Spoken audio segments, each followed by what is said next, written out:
জাতীয় থেকে আন্তর্জাতিক, প্রান্তিক জনপদ থেকে নগর, চারপাশে ঠিক কী ঘটছে এই মুহূর্তে তা নিয়ে আয়োজন এখন চারদিক। আপনাদের সঙ্গে আছে আমি অন্যয় কর্মকার। নির্বাচন ঘিরে আইন শৃঙ্খলা পরিস্থিতির খুব একটা উন্নতি হয়েছে বলে মনে করেন না বিএনপি মহাসচিব মির্জা ফখরুল ইসলাম আলমগীর।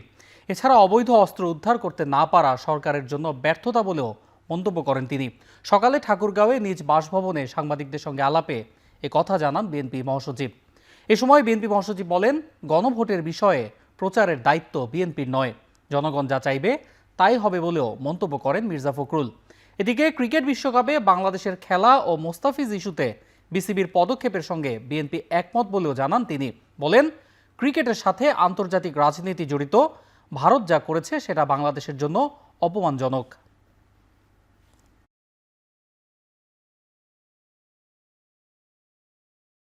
বিএনপি গণভোটের প্রচারণাতে বিএনপির দায়িত্ব না, জনগণের দায়িত্ব ভোট দেওয়া। যদি গণভোটে হা বা না জনগণ যা করে তাই হবে। আমরা এতে খুব উদ্বিগ্ন, কনসার্ন। বিশেষ আমরা মনে করি এটা সরকারের একটা ব্যর্থতাই বলবো যে তারা অস্ত্র উদ্ধার করতে পারেনি এবং এখন পর্যন্ত আইন শৃঙ্খলা পরিস্থিতি সেই রকম একটা উন্নত হয়েছে বলে আমার কাছে মনে হয় না। নির্বাচনে যারা ক্ষমতায় আসবেন এবং যারা আসবেন না, শ্রমিক অধিকার নিশ্চিতের দায়িত্ব উভয়ের উপর বর্তাবে বলে মন্তব্য করেছেন বিএনপির স্থায়ী কমিটির সদস্য নজরুল ইসলাম খান। সকালে শেরেবাংলা নগরে শ্রমিক অধিকার নিয়ে আলোচনা সভায় এ মন্তব্য করেন তিনি। বিএনপির শ্রমিক ইশতেহারে যেসব দাবি তুলে ধরা হয়েছে তা বাস্তবায়নে সব রাজনৈতিক দলের সহায়তাও চান তিনি। সভায় জামায়াতের সহকারী সেক্রেটারি জেনারেল এহসানুল মাহবুব জুবায়ের বলেন, কার্ডের রাজনীতি না করে কাজের রাজনীতি করতে হবে।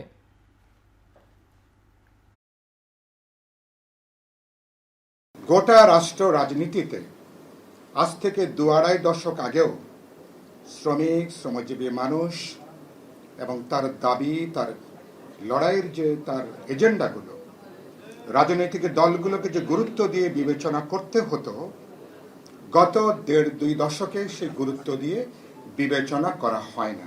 সংসদে এবং সংসদের বাইরে তারা এই শ্রমিক ইশতেহারে বর্ণিত শ্রমজীবী মানুষের যে আকাঙ্ক্ষা, সেই আকাঙ্ক্ষার কথা তারা পুনঃ ব্যক্ত করতে পারবেন। এইসব মানুষের কল্যাণ, যে কেউ রাষ্ট্র পরিচালনার দায়িত্বে আসবেন তারা জনগণের জন্য যে কল্যাণ করতে চায় সেই কল্যাণ প্রয়াসের অংশ, গুরুত্বপূর্ণ অংশ। যে আমাদের সামর্থ্যের সর্বোচ্চ দিয়ে আমরা চেষ্টা করব। আমরা এমন কোনো প্রতিশ্রুতি দেব না যে প্রতিশ্রুতি আমরা বাস্তবায়ন করতে পারবো না। আসুন আমরা সবাই মিলে একটি সুন্দর বাংলাদেশ গড়ার জন্য চেষ্টা করি, যে বাংলাদেশ ক্ষুধামুক্ত, দারিদ্র্যমুক্ত, সন্ত্রাসমুক্ত হবে, গুম এবং আয়নাঘর মুক্ত একটি বাংলাদেশ হবে। নির্বাচন বানচালের জন্য দেশবিরোধী শক্তি নানা অপচেষ্টা ও সহিংসতা করছে বলে সতর্ক করেছেন বিএনপির স্থায়ী কমিটির সদস্য মির্জা আব্বাস। বিকেলে ঢাকা বারডেম হাসপাতাল অফিসার্স অ্যাসোসিয়েশনের উদ্যোগে বেগম খালেদা জিয়ার জন্য আয়োজিত দোয়া মাহফিল অনুষ্ঠানে এ কথা বলেন তিনি। যারা এই দেশের স্বাধীনতা, সার্বভৌমত্ব কখনোই পছন্দ করেনি, তার দেশটাকে আবারও একটা অজানা গন্তব্যের দিকে ঠেলে দেওয়ার চেষ্টা করছে। তারা চেষ্টা করছে যাতে এই নির্বাচন না হয়, কারণ তারা নির্বাচনের জন্য প্রস্তুত না, কারণ তাদেরকে দেশের জনগণ গ্রহণ করছে না। ওরা বুঝতে পেরেছে, জনগণের নর্মস বুঝতে পেরেছে, তাই তারা নির্বাচন যাতে বানচাল হয় তার জন্য এহেন চেষ্টা নাইজেরিয়া করতেছে। আগামী নির্বাচন কেন্দ্র করে কেউ যদি কারচুপির চেষ্টা করে তাহলে সকলে মিলে এদেশ থেকে তাদের পালাতে বাধ্য করা হবে, এমন হুঁশিয়ারি দিলেন জামায়াতের আমির ডাক্তার শফিকুর রহমান।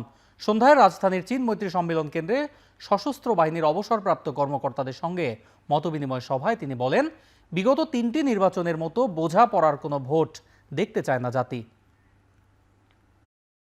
জনগণ যাকে পছন্দ তাকে ভোট দেবে, কিন্তু তার পছন্দের ভোট দেওয়ার পরিবেশ নিশ্চিত করে দিতে হবে সরকার এবং ইলেকশন কমিশনকে। এখন পর্যন্ত এটি হয়নি, আমরা সবাই প্রত্যক্ষ করছি। তবে আমরা আশাবাদী থাকতে চাই এটা হবে, এবং আমরা বলতে চাই এটা করতে হবে। ওই বিগত 3 নির্বাচন বা 4 নির্বাচনের মতো কোনো নির্বাচন দেখতে চাই না। আমরা বোঝাপড়ার কোনো নির্বাচন একেবারেই দেখতে চাই না। সচেতন দেশবাসী আমরা যদি সচেতন থাকি, আমাদের বিশ্বাস যদি কেউ কোনো ধরনের মেকানিজম করার চিন্তা মাথায় এসেও থাকে, তারা পালাতে বাধ্য হবে ইনশাআল্লাহ। এর আগে কালকের মধ্যে 11 দলীয় জোটের আসন সমঝোতা চূড়ান্ত হবে বলে জানিয়েছেন জামায়াতের আমির ডাক্তার শফিকুর রহমান। সোমবার বসুন্ধরা কার্যালয়ে ইউরোপীয় ইউনিয়নের নির্বাচন পর্যবেক্ষণ মিশনের প্রধান পর্যবেক্ষক তার সঙ্গে দেখা করতে এলে এ কথা জানান জামায়াত প্রধান। দেশের স্থিতিশীলতার স্বার্থে সরকার গঠন করলে বিরোধী দলকে সাথে নিয়ে কাজ করার অঙ্গীকারের কথাও জানান তিনি। এ সময় তিনি আরও বলেন, নির্বাচন থেকে সরে দাঁড়ানোর কোনো সুযোগ নেই। এবারের নির্বাচন হাতছাড়া হলে জাতিকে অনেক মূল্য দিতে হবে।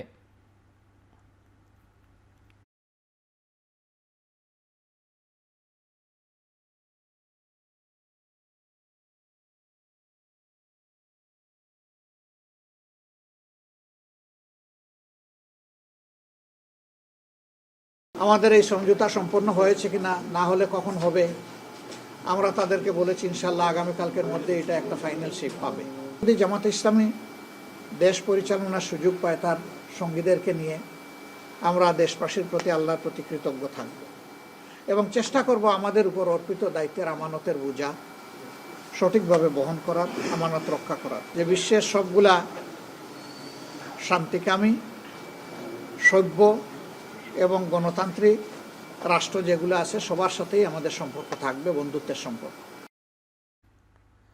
দ্বৈত নাগরিকত্বের কারণে আপিল করেও প্রার্থিতা ফিরে পেলেন না চট্টগ্রাম 9 আসনের জামাত প্রার্থী একেএম ফজলুল হক। এছাড়া 1% ভোটারের স্বাক্ষরে গরমিল ঘিরে 2 দফায় শুনানি হয় কিশোরগঞ্জ 5 আসনের স্বতন্ত্র প্রার্থী রাষ্ট্র সংস্কার আন্দোলনের আহ্বায়ক হাসনাত কায়ুমের আবেদন। প্রথমে বাতিল হলেও পরে ফিরে পান মনোনয়ন।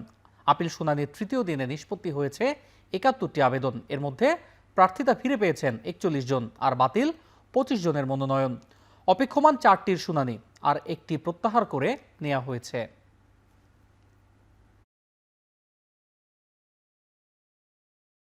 যেহেতু এটা প্রক্রিয়াধীন, সেজন্য আমি আমার এটা অ্যাকসেপ্ট করার জন্য অ্যাপিল করেছি।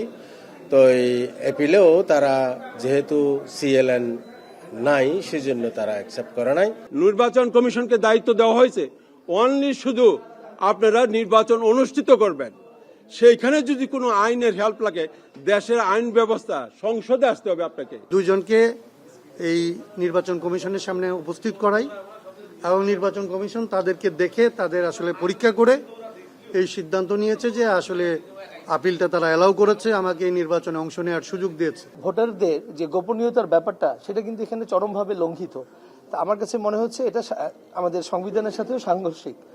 আপনি কিন্তু প্রকাশ্যে বলে দিচ্ছেন যে 5000 ব্যক্তি আমার এখানে 1%-এ 4560 প্রকাশ্যে সমর্থন দিয়ে দিচ্ছেন, তো এখানে গোপনীয়তা রক্ষা হচ্ছে না। আগামী জাতীয় নির্বাচনে সারা দেশের ভোট কেন্দ্রে 5.5 লাখের বেশি আনসার ভিডিপি সদস্য দায়িত্ব পালন করবেন বলে জানিয়েছেন স্বরাষ্ট্র উপদেষ্টা জাহাঙ্গীর আলম চৌধুরী। সোমবার সকালে গাজীপুরের শফিপুরে বাংলাদেশ আনসার ও ভিডিপি একাডেমিতে কুচকাওয়াজ অনুষ্ঠানে এ কথা বলেন তিনি। বাহিনীর সদস্যদের যে কোনো স্বার্থান্বেষী মহলের এজেন্ডা বাস্তবায়ন না করা এবং বেআইনি আদেশ পরিহার করার কড়া নির্দেশ দেন স্বরাষ্ট্র উপদেষ্টা। আসন্ন ত্রয়োদশ জাতীয় সংসদ নির্বাচন সারা দেশে মোট 42,761টি ভোট কেন্দ্র, প্রতিটিতে 13 জন করে সর্বমোট 5,55,958 জন আনসার ভিডিপি সদস্য দায়িত্ব পালন করিবেন। সারা দেশে 1,191টি আনসার ব্যাটালিয়নের স্ট্রাইকিং ফোর্স টিম মোতায়েন থাকবে। প্রতিটি টিমে 10 জন করে মোট 11,910 জন সদস্য দায়িত্ব পালন করবেন, যা সামগ্রিক নির্বাচনী নিরাপত্তা ব্যবস্থাকে আরও সুসংহত ও কার্যকর করবে। জরিপ অনুযায়ী আসন্ন ত্রয়োদশ জাতীয় সংসদ নির্বাচনে বিএনপির সম্ভাব্য ভোট 34.7% এবং জামায়াতের 33.6%। এছাড়াও 33% নারী ভোট দিতে চায় জামাতকে এবং বিএনপিকে দিতে চান 31% নারী। সোমবার বিকেলে জাতীয় প্রেস ক্লাবে এক সংবাদ সম্মেলনে এ জরিপ প্রকাশ করে International Institute of Law and Diplomacy, Projection BD, জাগরণ ও ন্যারেটিভ। জরিপে এনসিপি 7.1%, ইসলামী আন্দোলন 3.1% এবং অন্যান্য দল পেয়েছে 4.5% সমর্থন। আর এখনও সিদ্ধান্তহীনতায় রয়েছেন 17% ভোটার। 2025-এর নভেম্বর ও ডিসেম্বরে 64 জেলার 295টি আসনে 22,174 জন ভোটারের উপর এই প্রাক নির্বাচনী জরিপ পরিচালনা করা হয়। এতে দেখা যায় দেশে স্থিতিশীলতার জন্য মানুষ বিএনপিকে চায় এবং পরিবর্তনের জন্য চায় জামায়াতকে।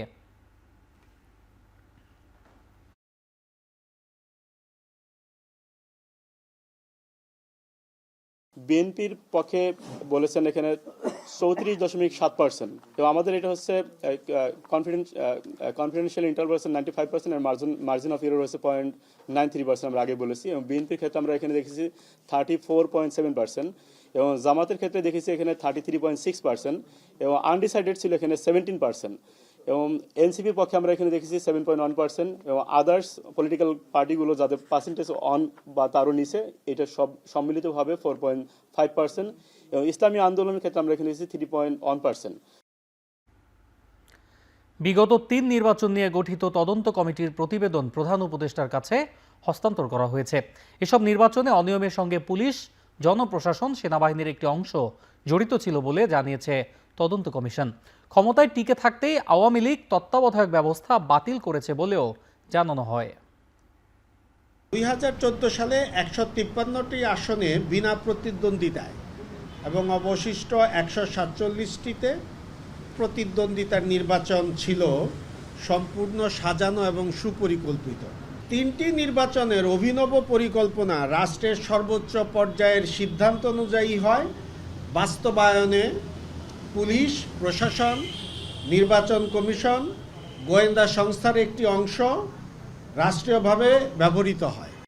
আরএফএল ওয়াটার পাম্পের অটো থার্মাল টেকনোলজি, যা বেশি হিটে নষ্ট হয় না, শতভাগ মসৃণ, ব্রাশ ইম্পেলার নিশ্চিত করে অধিক পানির flow. RFL water pump on করলে পানির তুফান। ভেন্যু পরিবর্তন ইস্যুতে এখনও সমাধান আসেনি বলে জানিয়েছে বিসিবি। সমস্যা সমাধানে আজ দুপুরে আইসিসির সঙ্গে বৈঠক হবে। বিসিবি আইসিসির এই বৈঠকেই ভেন্যু চূড়ান্ত হতে পারে। এর আগে এক বিজ্ঞপ্তিতে বিসিবি জানায়, ভারতের নিরাপত্তা ইস্যুতে ক্রীড়া উপদেষ্টার দেয়া বক্তব্য আইসিসির আনুষ্ঠানিক বিবৃতি নয়। এটা বিসিবি এবং আইসিসির নিরাপত্তা দলের আন্তঃবৈঠকের পর্যালোচনা। এদিকে শ্রীলঙ্কা নয়, ভারতেরই অন্য দুটি ভেন্যুতে বাংলাদেশকে খেলার প্রস্তাব দিতে যাচ্ছে আইসিসি। ভারতীয় সংবাদ মাধ্যমের প্রতিবেদনে বলা হয়েছে, টি-20 বিশ্বকাপের 1 মাসেরও কম সময় থাকায় বাংলাদেশের ম্যাচগুলো লজিস্টিক কারণে অন্য দেশে সরিয়ে নেওয়া সম্ভব নয়। বিকল্প হিসেবে চেন্নাই এবং থিরুভানান্তপুরমে আয়োজনের কথা ভাবা হচ্ছে।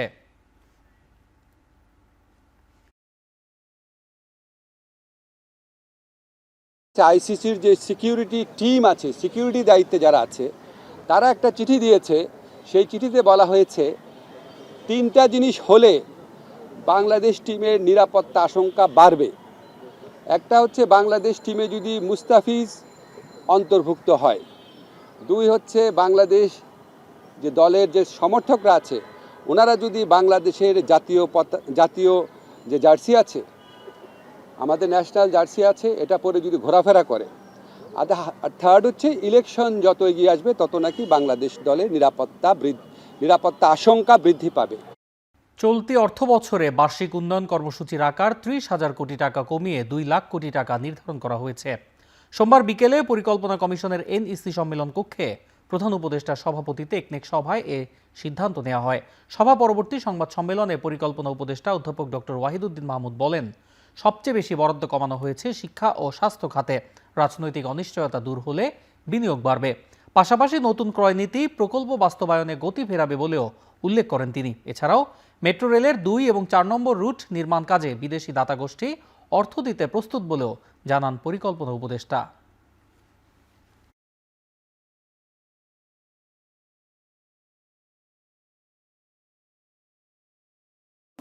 দেশ 24 সেখানেও আমাদের বাস্তবায়ন হার কম ছিল বলে আমরা এই বছরের মূল এডিপি ধরেছিলাম 2,30,000 টাকা ধরেছিলাম। এখন বিভিন্ন মন্ত্রণালয় থেকে যে চাহিদা এসেছে, সেই চাহিদা পূরণ করার পরও কিছু বাকি রয়ে গেছে। জুলাই সনদ কোনো রাজনৈতিক দলের ম্যানিফেস্টো নয়, এটির বাস্তবায়ন রাষ্ট্রকে স্বচ্ছ করবে বলে মন্তব্য করেছেন গণভোট প্রচার কার্যক্রমের মুখ্য সমন্বয়ক অধ্যাপক আলী রিয়াজ। রাজশাহীতে এক মতবিনিময় সভায় এ কথা বলেন তিনি। জুলাই জাতীয় সনদ কোনো পার্টির ম্যানিফেস্টো নয় যে এই নির্বাচন আমাদেরকে ভোট দিন। জুলাই জাতীয় সনদ এবং গণভোটের মধ্যে দিয়ে আমরা কি বলছি? আমরা নাগরিকদেরকে বলছি যে ভবিষ্যতে একটা রাষ্ট্র একটা জবাবদিহিমূলক রাষ্ট্র, এই জবাবদিহিমূলক রাষ্ট্রের প্রতিষ্ঠা বিচার বিভাগ, স্বাধীন বিচার বিভাগ, স্বাধীন নির্বাচন কমিশন, স্বাধীন পিএসসি, স্বাধীন তৈরি করলে কি হবে?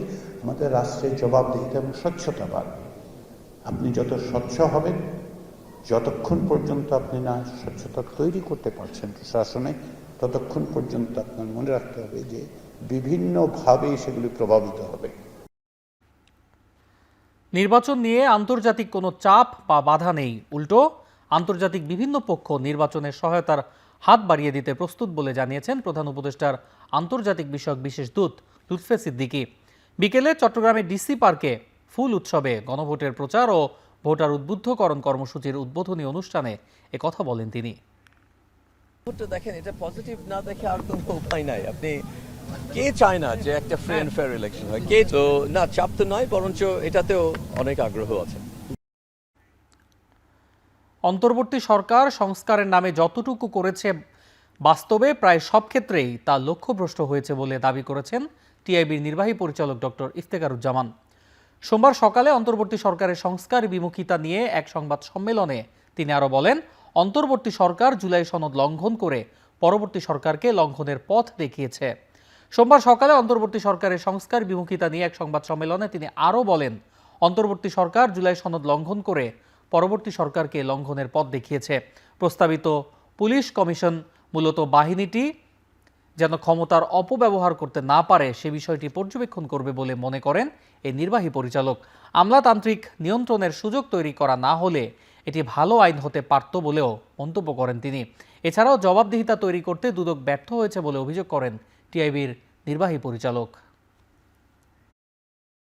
রাষ্ট্র সংস্কারের মাধ্যমে জবাবদিহিমূলক সরকার সুশাসন, গণতন্ত্র, সামাজিক ন্যায় বিচার প্রতিষ্ঠা এবং কর্তৃত্ববাদী ও ফেসিবাদী শাসনের পুনরাবৃত্তি রোধে বিভিন্ন সংস্কার কমিশনের প্রতিবেদন, জুলাই সনদ এবং সরকারের নিজস্ব বিবেচনায় বিভিন্ন খাত প্রাতিষ্ঠানিক ও আইনি সংস্কারের উদ্যোগ নিয়েছে। কারণ অনেক ক্ষেত্রে বিভিন্ন সিদ্ধান্ত এবং উদ্যোগে প্রতিফলিত হয়েছে, যে কারণে আমরা সরকারকে এবং সাথে সংশ্লিষ্ট যারা তাদেরকে সাধুবাদ জানাই। কিন্তু অনেক ক্ষেত্রে সুশাসন নিশ্চিতের জন্য গুরুত্বপূর্ণ আইন প্রণয়নে সংশ্লিষ্ট সংস্কার কমিশনের কমিশন সহ বিভিন্ন অংশীজনের প্রদত্ত যে যৌক্তিক সুপারিশমালাগুলো সেগুলো উপেক্ষা করা হয়েছে। নির্বাচন নিয়ে শঙ্কা আছে, তবে রাজনীতিবিদরা সদাচরণ করলে ভোট নিয়ে কোনো ঝুঁকি থাকবে না, এমন মন্তব্য করেছেন সুজনের সম্পাদক ডক্টর বদিউল আলম মজুমদার। সকালে বরিশালে সুজন আয়োজিত বিভাগীয় সংলাপে কথা বলেন তিনি। যে সুষ্ঠু নির্বাচনের পথে একটা বড় বাধা হলো যে আমাদের নির্বাচনী অঙ্গন অপরিচ্ছন্ন। আমাদের নির্বাচনী অঙ্গনে অনেক অনাকাঙ্ক্ষিত ব্যক্তিরা প্রবেশ করেছে অতীতে। একই সাথে আমাদের রাজনৈতিক অঙ্গনও কলুষিত। জুলাই অভ্যুত্থানে কারফিউ জারি, গণহত্যার পরিকল্পনা ও বাস্তবায়ন সহ 5 অভিযোগে সাবেক আইনমন্ত্রী আনিসুল হক ও সালমান এফ রহমানের বিরুদ্ধে অভিযোগ গঠন করে বিচার শুরুর আদেশ দিয়েছেন আন্তর্জাতিক অপরাধ ট্রাইব্যুনাল। এই মামলায় সূচনা বক্তব্য ও সাক্ষ্য গ্রহণের জন্য 10 ফেব্রুয়ারি দিন ঠিক করেন ট্রাইব্যুনাল। প্রসিকিউশন বলছে, জুলাই অভ্যুত্থানকে দমন করতে গঠিত গ্যাং অফ 4-এর সদস্য ছিলেন তারা। তাদের কাছ থেকে এসেছে হত্যাকাণ্ডের নির্দেশনা। অন্যদিকে ট্রাইব্যুনালে নিজেদের নির্দোষ দাবি করে ন্যায় বিচার চেয়েছেন সালমান এফ রহমান ও আনিসুল হক। আসামি পক্ষের আইনজীবীর দাবি, সালমান আনিসুলের প্রকাশিত টেলিফোন কথোপকথনটি সত্য নয়। এছাড়াও শাপলা চত্বরে গণহত্যার মামলায় 5 ফেব্রুয়ারির মধ্যে তদন্ত প্রতিবেদন দাখিলের নির্দেশ দিয়েছেন আন্তর্জাতিক অপরাধ ট্রাইব্যুনাল 1। এছাড়াও জুলাই আগস্টের মামলায় লক্ষ্মীপুরের আওয়ামী লীগ নেতা হুমায়ুন কবিরকে জামিন দেয়ায় হাইকোর্টের মাজার গেটের সামনে বিক্ষোভ হয়েছে।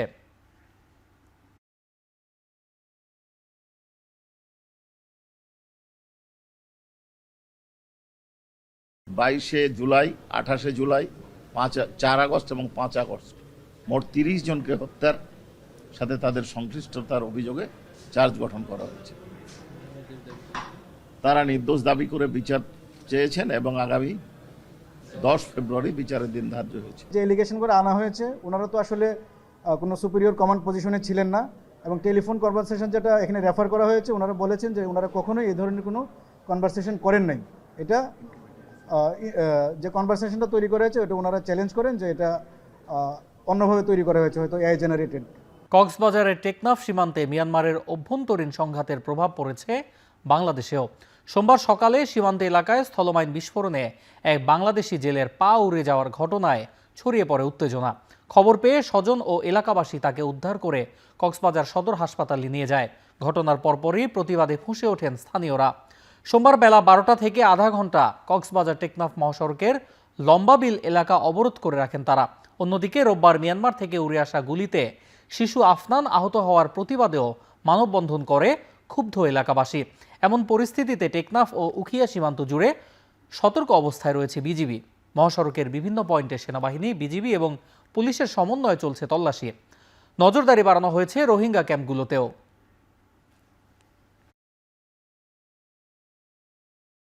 তাদের পজিটিভ মাস আছে, সেজন্য একটু দেখার জন্য মনে হয় উনি ওখানে গেছে। তো আরাকান আর্মি তারা এখানে এসে আমাদের বাংলাদেশের মানচিত্রের ভিতরে ঢুকে তারা আমাদের বাংলাদেশের পজিটিভের মধ্যে জায়গায় জায়গায় মাইন রেখে গেছে। উখিয়া টেকনাফে বিভিন্ন বাহিনীর সমন্বয়ে বিজিবির সাথে যদি একটা ট্রান্সপোর্ট গঠন করা হয়, যদি সেটা তাদের দায়িত্ব, তাদেরকে যদি উখিয়া টেকনাফের সীমান্তের দায়িত্ব দেওয়া হয়, ইনশাল্লাহ আমরা মনে করি যে ঘটনাগুলো করছে ইনশাল্লাহ অনেকাংশ কমে যাবে। বিজিবিকে চোখে পাকি দিয়ে কিভাবে মায়ানমারের আরাকান আর্মি বাহিনী তারা কিভাবে যে আমাদের উপরে আক্রমণ করেছে, আমরা এখনো খুব আতঙ্কে আছে এবং কিভাবে আমরা সমাধান পাই, এটা সরকারের কাছে একটা প্রশ্ন রইল। রোহিঙ্গাদের ধ্বংস ও তাদের জীবনকে দুঃস্বপ্নে পরিণত করেছে মিয়ানমার। জাতিসংঘ আন্তর্জাতিক বিচারিক আদালতে রোহিঙ্গা গণহত্যা মামলার শুনানিতে দেশটির বিরুদ্ধে এই অভিযোগ করেন গাম্বিয়ার আইনজীবী। নেদারল্যান্ডসের হেগ শহরে ঐতিহাসিক এই মামলায় আগামী 2 সপ্তাহের শুনানিতে উভয় পক্ষ তাদের যুক্তিতর্ক উপস্থাপন করবে। প্রথম সপ্তাহের শুনানিতে মামলার রূপরেখা ব্যাখ্যা করবে গাম্বিয়া। এর পরের সপ্তাহে নিজেদের পক্ষে যুক্তিতর্ক তুলে ধরবে মিয়ানমার। মামলার রায় ইসরায়েলি গণহত্যার মামলায় প্রভাব ফেলবে বলে মনে করছেন বিশেষজ্ঞরা। এদিকে ন্যায় বিচারের আশা করছেন ভুক্তভোগী রোহিঙ্গারাও। 2017 সালে রাখাইন রাজ্যে রোহিঙ্গাদের উপর গণহত্যা, ধর্ষণ, লুটপাট, অগ্নিসংযোগ করে মিয়ানমার সেনারা। নির্যাতনের মুখে সীমান্ত পাড়ি দিয়ে সে সময় বাংলাদেশে আশ্রয় নেন প্রায় 10 লাখ রোহিঙ্গা।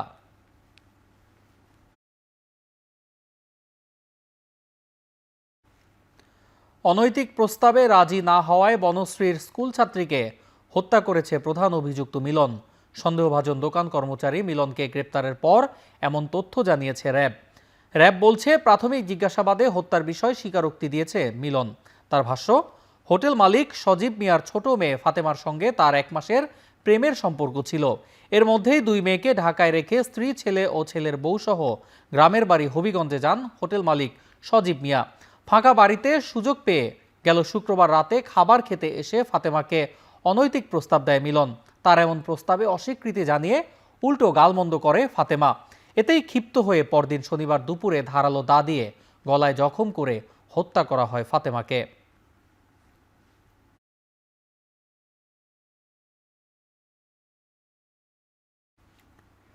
মানিকগঞ্জ জেনারেল হাসপাতালে আশ্রয় নিতে গিয়ে এক গৃহবধূ ধর্ষণের শিকার হয়েছেন বলে অভিযোগ উঠেছে।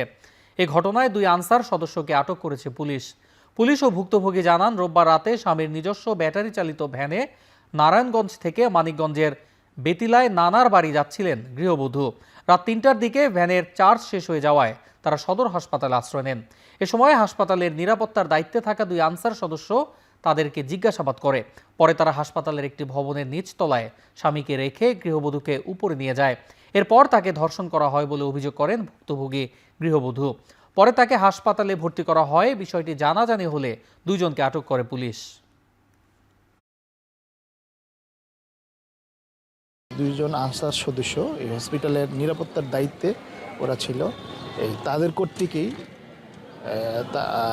মেয়েটা ভিকটিম ধর্ষিত হয়েছে।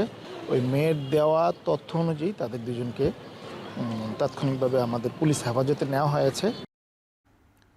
শরীয়তপুরের জাজিরায় যৌথ বাহিনীর অভিযানে 45টি ককটেল সহ বিপুল পরিমাণ বিস্ফোরক উদ্ধার করা হয়েছে। সোমবার বেলা 11:30টার দিকে উপজেলার বিলাসপুর ইউনিয়নের মুলাই ব্যাপারীকান্দি ও চেরাগালি গ্রামে এই অভিযান চালানো হয়। অভিযানে অংশ নেয় পুলিশ, সেনাবাহিনী, ডগ স্কোয়াড ও অ্যান্টি টেরোরিজম ইউনিটের বম ডিসপোজাল ইউনিট। পরে উদ্ধার করা হয় 45টি ককটেল তৈরির বিভিন্ন সরঞ্জাম এবং কয়েকটি ধারালো দেশীয় অস্ত্র। গেল বৃহস্পতিবার একই গ্রামে ককটেল তৈরির সময় বিস্ফোরণে 2 জন নিহত এবং 1 জন গুরুতর আহত হন। এই ঘটনায় বিস্ফোরক আইনে 53 জনের নাম উল্লেখ সহ মামলা হয়েছে।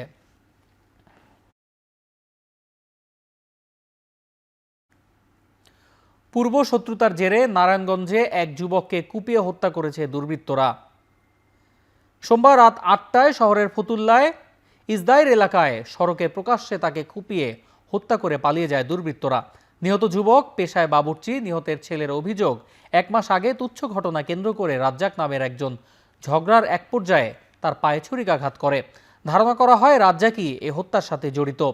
পুলিশ জানায় নিহতের মরদেহ উদ্ধার করে ময়না তদন্তের জন্য জেনারেল হাসপাতালের মর্গে পাঠানো হয়। জড়িতদের শনাক্ত ও গ্রেপ্তারে অভিযান চলছে।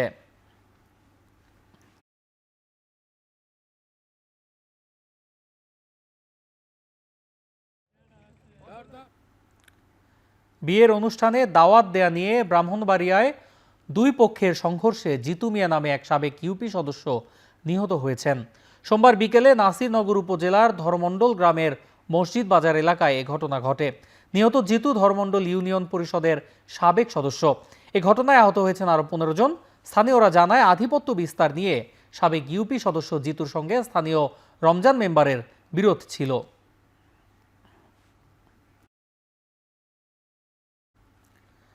কক্সবাজারের মাতারবাড়ি কয়লা বিদ্যুৎ কেন্দ্র প্রকল্পের পরিত্যক্ত মালামালের স্তূপে আগুন লেগেছে। নিয়ন্ত্রণে কাজ করছে ফায়ার সার্ভিসের 2টি ইউনিট সহ প্রকল্পের নিজস্ব অগ্নি নিয়ন্ত্রণ ইউনিট। তবে এ ঘটনায় ক্ষয়ক্ষতির তাৎক্ষণিক বিস্তারিত জানাতে পারেননি সংশ্লিষ্টরা। সোমবার রাত 8:45টায় মহেশখালীর মাতারবাড়ি বিদ্যুৎ কেন্দ্রের টাউনশিপ এলাকার পরিত্যক্ত মালামালের স্তূপে আগুন লাগে।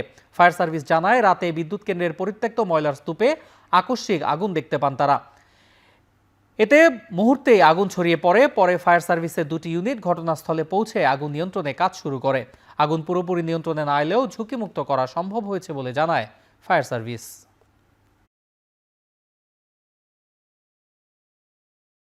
সাবেক প্রধানমন্ত্রী খালেদা জিয়া দেশের পোশাক শিল্পের সত্যিকারের বন্ধু ছিলেন।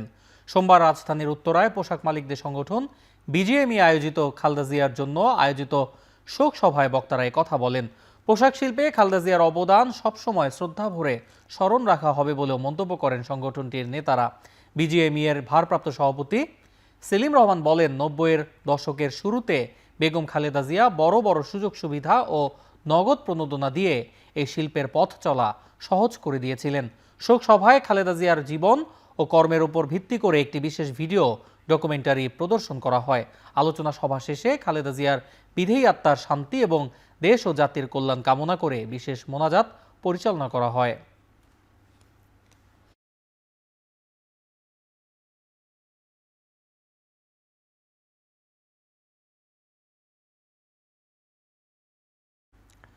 হাদি হত্যা মামলায় ফয়সাল করিম মাসুদ সহ 17 জনের বিরুদ্ধে দেয়া চার্জশিট গ্রহণের বিষয়ে শুনানির জন্য আগামী বৃহস্পতিবার দিন ধার্য করেছেন আদালত।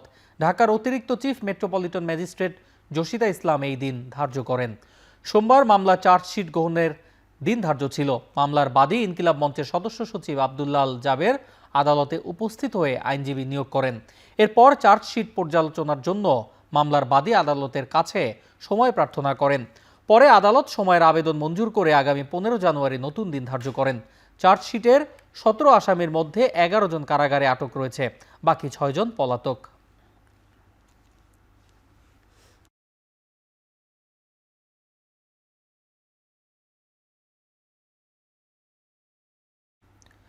ইনকিলাব মঞ্চের মুখপাত্র শহীদ ওসমান হাদি হত্যার বিচারের দাবিতে বরিশালে আজাদি মার্চ কর্মসূচি পালন করছে ছাত্র জনতা। কর্মসূচির অংশ হিসেবে বেলা 2টায় নগরীর সদর রোডের অশ্বিনী কুমার হলের সামনে জড়ো হন বিভিন্ন প্রতিষ্ঠানের শিক্ষার্থীরা। এরপর সেখানে শুরু হয় আজাদি মার্চ কর্মসূচির আনুষ্ঠানিকতা। এ সময় আন্দোলনকারীরা বলেন, দীর্ঘদিন পেরিয়ে গেলেও হাদি হত্যার সাথে জড়িতদের গ্রেপ্তারে ব্যর্থ হয়েছে বর্তমান সরকার। অতি দ্রুত সময়ের মধ্যে হত্যার সাথে জড়িতদের আইনের আওতায় আনা না হলে আরও কঠোর কর্মসূচির হুঁশিয়ারি দেন ছাত্র জনতা।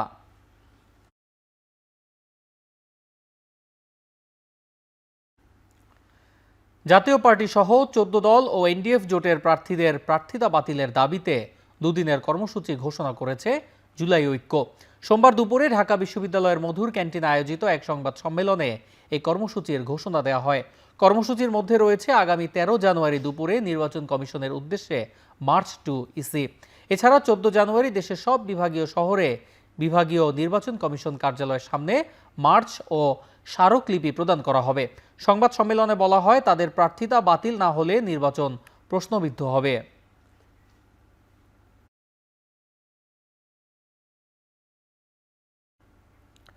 ঢাকা বিশ্ববিদ্যালয়ের বাস রুটগুলোতে সন্ধ্যাকালীন ট্রিপ শুরু হয়েছে। সোমবার সন্ধ্যায় ভিসি চত্বরে এর উদ্বোধন ঘোষণা করেন ডাকসুর ভিপি সাদিক কায়েম।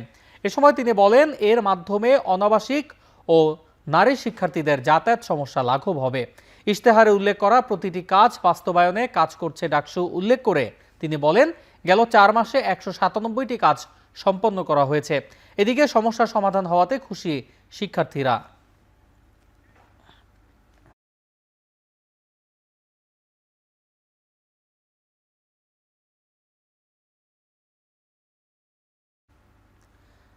ফেব্রুয়ারি পর্যন্ত ইসি সব ধরনের সংগঠনের নির্বাচন স্থগিতের নির্দেশ দেওয়ার পর শাহজালাল বিজ্ঞান ও প্রযুক্তি বিশ্ববিদ্যালয়ের কেন্দ্রীয় ছাত্র সংসদ নির্বাচনের দাবিতে ক্যাম্পাসে বিক্ষোভ করছে শাবিপ্রবির শিক্ষার্থীরা। এ নিয়ে আরও জানাতে বিশ্ববিদ্যালয়ের গোলচত্বর থেকে সরাসরি যুক্ত হচ্ছেন সহকর্মী সন্দীপন শুভ। শুভ, কি বলছেন শাবিপ্রবির শিক্ষার্থীরা আমাদেরকে জানাবেন।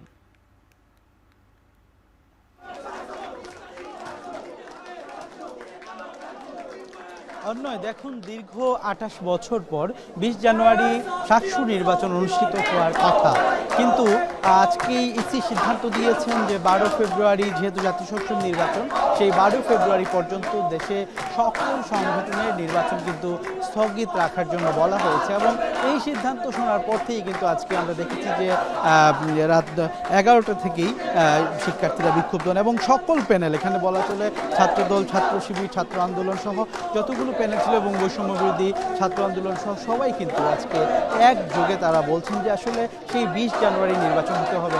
এবং তাদের কথা হচ্ছে যে তফসিল এক দফা ঘোষণা করার পরও নানা কারণে কিন্তু তফসিলটি পিছিয়ে দেওয়া হয় এবং পুনঃ তফসিল অনুযায়ী কিন্তু আগামী 20 জানুয়ারি দীর্ঘ 28 বছর পরে এই বহুল কাঙ্ক্ষিত নির্বাচন অনুষ্ঠিত হওয়ার কথা এবং সেই নির্বাচনটি নানা কারণেই কিন্তু প্রশাসন পেছাচ্ছেন এবং তাদের অভিযোগ এটা আসলে এক ধরনের ইচ্ছাকৃতভাবেই কিন্তু পেছানো হচ্ছে। এবং তারা বলছেন যে যদি যথাসময়ে নির্বাচন অনুষ্ঠিত না হয় সেক্ষেত্রে কিন্তু যেহেতু আগামীকালকেই কিন্তু শাহজালাল বিজ্ঞান ও প্রযুক্তি বিশ্ববিদ্যালয়ের স্নাতক প্রথম বর্ষে ভর্তি পরীক্ষা অনুষ্ঠিত হবে, সেই ভর্তি পরীক্ষা কিন্তু তারা হতে দেবেন না বললেও তারা হুঁশিয়ারি প্রদান করেছিলেন। তারা বলছেন যে যে কোনো মূল্যে হোক তাদের প্রাণের দাবি, তাদের যে হল সংসদ নির্বাচন এবং ছাত্র সংসদ নির্বাচন, সেই নির্বাচনটি কিন্তু অনুষ্ঠিত হতে হবে। আপনাকে একটু জানিয়ে রাখতে চাই, এখানে কিন্তু সকল সংগঠন, ছাত্র সংগঠন যেগুলো সবগুলো কিন্তু তারা রয়েছেন এবং তারা বলছেন যে আসলে যথাসময়ে নির্বাচন হতেই হবে। তাদের কথা হচ্ছে 20 জানুয়ারি যে তারিখ ঘোষণা করা হয়েছিল সেই তারিখ মতোই যেন নির্বাচন করা হয়, তা না হলে কিন্তু তারা পরবর্তীতে বড় আন্দোলনের ডাক দিতে পারে। এমনকি তারা আগামীকালকে যে পরীক্ষা হবে সেই পরীক্ষাটিও হয়তো বা তারা বন্ধ করে দেওয়ার চেষ্টা করবেন, এমনকি বলছেন এখানকার শিক্ষার্থীরা। অন্য এই ছিল সিলেট শাহজালাল বিজ্ঞান ও প্রযুক্তি বিশ্ববিদ্যালয় থেকে ডাকসু নির্বাচন নিয়ে আমার কাছে সর্বশেষ। শাহজালাল বিজ্ঞান ও প্রযুক্তি বিশ্ববিদ্যালয় থেকে যুক্ত ছিলেন সহকর্মী সন্দীপন শুভ। দিনাজপুরের হিলিতে ত্রয়োদশ জাতীয় সংসদ নির্বাচন ও গণভোট 2026-এ জনগণের অংশগ্রহণ নিশ্চিতকল্পে সচেতনতামূলক উঠান বৈঠক অনুষ্ঠিত হয়েছে। সোমবার দুপুরে হাকিমপুর উপজেলা সমাজসেবা কার্যালয়ের আয়োজনে উপজেলার ধরন্দা গ্রামে এ উঠান বৈঠক অনুষ্ঠিত হয়।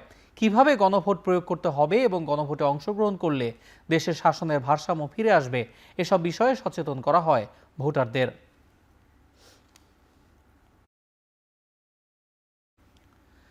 জাঁকজমকপূর্ণ আয়োজনের মধ্য দিয়ে দেশের অন্যতম ওষুধ প্রস্তুতকারী প্রতিষ্ঠান অ্যারিস্টো ফার্মা লিমিটেডের বার্ষিক বিক্রয় সম্মেলন অনুষ্ঠিত হয়েছে। রাজধানীর বাংলাদেশ চীন মৈত্রী সম্মেলন কেন্দ্রে এ সম্মেলন হয়। অনুষ্ঠানে দেশের প্রায় 3,500 বিক্রয় প্রতিনিধি অংশ নেন। সম্মেলনে অ্যারিস্টো ফার্মার চেয়ারম্যান ও ব্যবস্থাপনা পরিচালক এম এ হাসান বলেন, মানবতার কল্যাণে মানসম্মত স্বাস্থ্যসেবা পৌঁছে দেওয়ার মূল লক্ষ্য 40 বছর পরও অপরিবর্তিত রয়েছে। সভায় 2045 সালের কৌশলগত লক্ষ্যমাত্রা ও বাজার অবস্থান সুসংহত করার বিষয়ে দিক নির্দেশনা প্রদান করেন শীর্ষ কর্মকর্তারা। দিনব্যাপী এই আয়োজনে বিগত বছরে বিক্রয় লক্ষ্যমাত্রা অর্জন ও অসামান্য অবদানের জন্য বিভিন্ন ক্যাটাগরিতে সেরা পারফর্মারদের বিশেষ সম্মাননা দেওয়া হয়।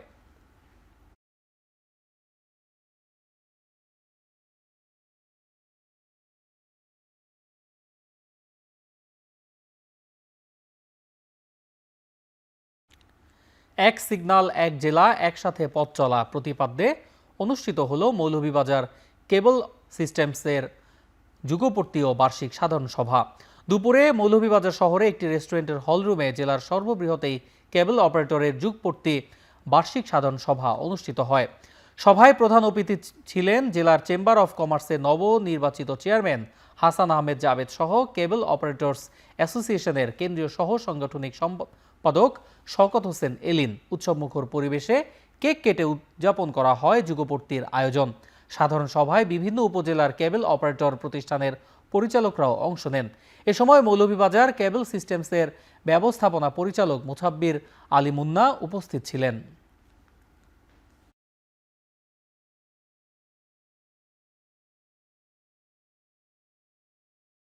রক্তক্ষয়ী সংঘাত ও অস্থিরতার পরও ইরানের পরিস্থিতি সম্পূর্ণ নিয়ন্ত্রণে বলে দাবি করেছেন দেশটির পররাষ্ট্রমন্ত্রী আব্বাস আরাকচি। সোমবার তেহরানে নিযুক্ত বিদেশি কূটনীতিকদের সঙ্গে বৈঠক শেষে এ কথা বলেন তিনি। অভিযোগ করেন তেহরানের বিরুদ্ধে মার্কিন সামরিক পদক্ষেপের হুঁশিয়ারি সন্ত্রাসবাদ আরও উস্কে দিচ্ছে। যদিও যুক্তরাষ্ট্রের সঙ্গে আলোচনার সব পথ খোলা রেখেছে বলেও জানিয়েছে ইরান। এর আগে সামরিক অভিযান সহ বিক্ষোভকারীদের সাহায্যে বিভিন্ন সম্ভাব্য পদক্ষেপের কথা বলেন মার্কিন প্রেসিডেন্ট ডোনাল্ড ট্রাম্প।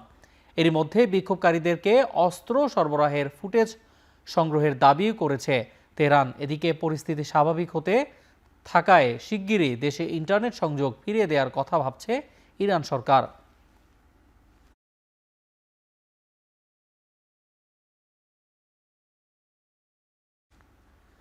নিজেকে ভেনেজুয়েলার প্রেসিডেন্ট উল্লেখ করে ট্রুথ সোশ্যালে একটি ছবি পোস্ট করেছেন ডোনাল্ড ট্রাম্প। কোনো ক্যাপশন ছাড়া মার্কিন প্রেসিডেন্টের ট্রুথ সোশ্যালের অ্যাকাউন্টে ছবিটি আপলোড করা হয়েছে সোমবার সকালে।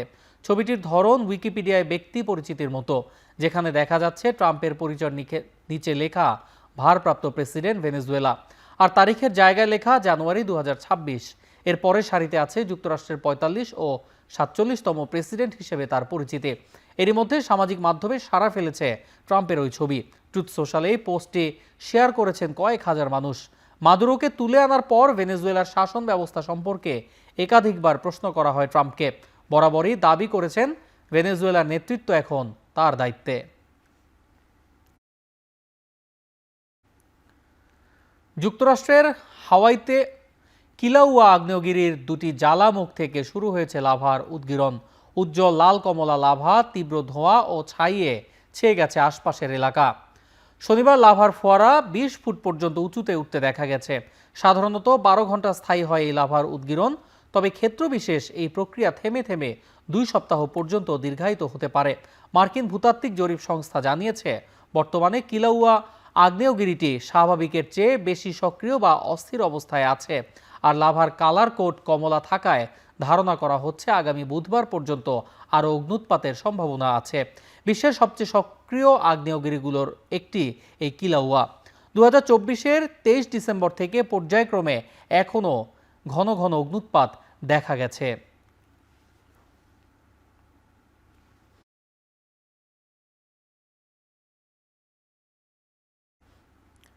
নতুন বছরের শুরুতে বিশ্ববাজারে স্বর্ণের দাম আউন্স প্রতি প্রায় 2% বেড়ে রেকর্ড $4,600 পৌঁছেছে। একই সঙ্গে রূপার দামও উঠেছে সর্বকালের সর্বোচ্চ পর্যায়ে। ভূ রাজনৈতিক অস্থিরতা এবং যুক্তরাষ্ট্রের ফেডারেল রিজার্ভের চেয়ারম্যান জেরোম পাওয়েলের বিরুদ্ধে ফৌজদারি তদন্ত শুরুর খবরে নিরাপদ বিনিয়োগের দিকে ঝুঁকছে সবাই, যার প্রভাব বেড়েছে স্বর্ণ ও রূপার মতো মূল্যবান ধাতুর। এদিকে রূপার দাম 5% বেড়ে আউন্স প্রতি $84.6 মাইলফলক স্পর্শ করেছে। একই সঙ্গে প্লাটিনামের দাম 3.3% বেড়ে আউন্স প্রতি দাঁড়িয়েছে $2,348।